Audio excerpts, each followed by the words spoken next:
So as you set up your wheel and axle, in this case I have the effort at the wheel and the resistance at the axle. Make sure that your string is tightly wrapped around each of the components, because that way you don't have it slip off, and well, if it slips off you will suddenly lose the resisting force. In this case that would mean my coffee cup, and that would be the end of my world.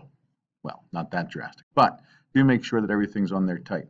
You want the string to be as close to the surface of the wheel or axle as possible, because that gives you the most accurate reading on the effort force, because that's the diameter you're going to be measuring, is the outside of the wheel or the axle. For the fish scale, make sure you have it hooked onto some sort of loop. Again, this is effort at the wheel. You turn it on with the power button, and make sure that the first thing you do is hit the tare button. The tare button will zero it out, meaning that if there's any residual force from anything, you'll zero it out. Choose the correct units. I would suggest pounds.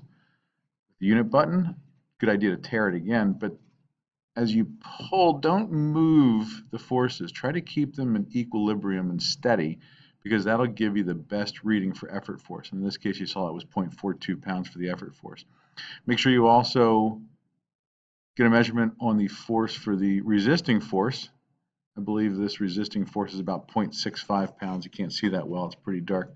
But with those two measurements, then you can find the actual mechanical advantage. You'll also want to do effort at the axles. Don't forget to measure that.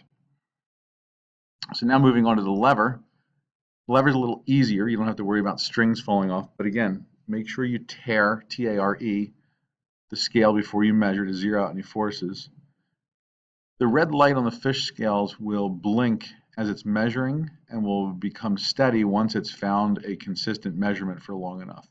And sometimes it takes a little bit of, well, patience.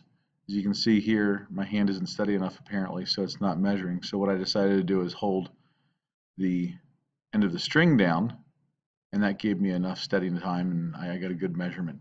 Try to be horizontal with your level too, so that your forces are vertical. It just helps with a better reading.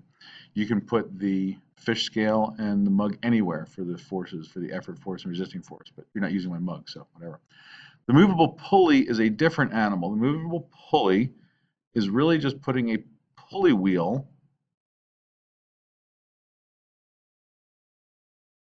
on top of a string. And pulleys only give you a mechanical advantage when they're actually moving. A fixed pulley really just reverses direction of forces.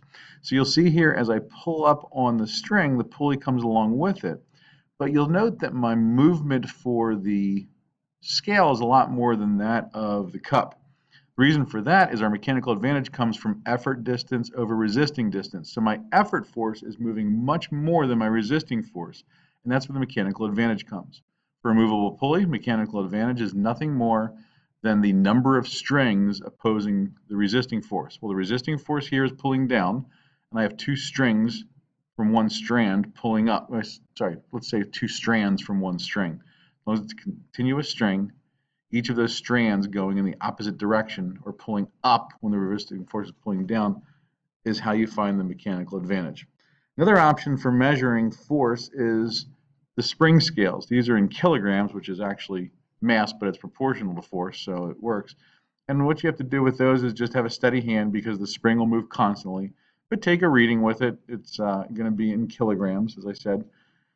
But we're looking at ratios, and mechanical advantage is unitless, so it really doesn't matter as long as it is proportional to some kind of force.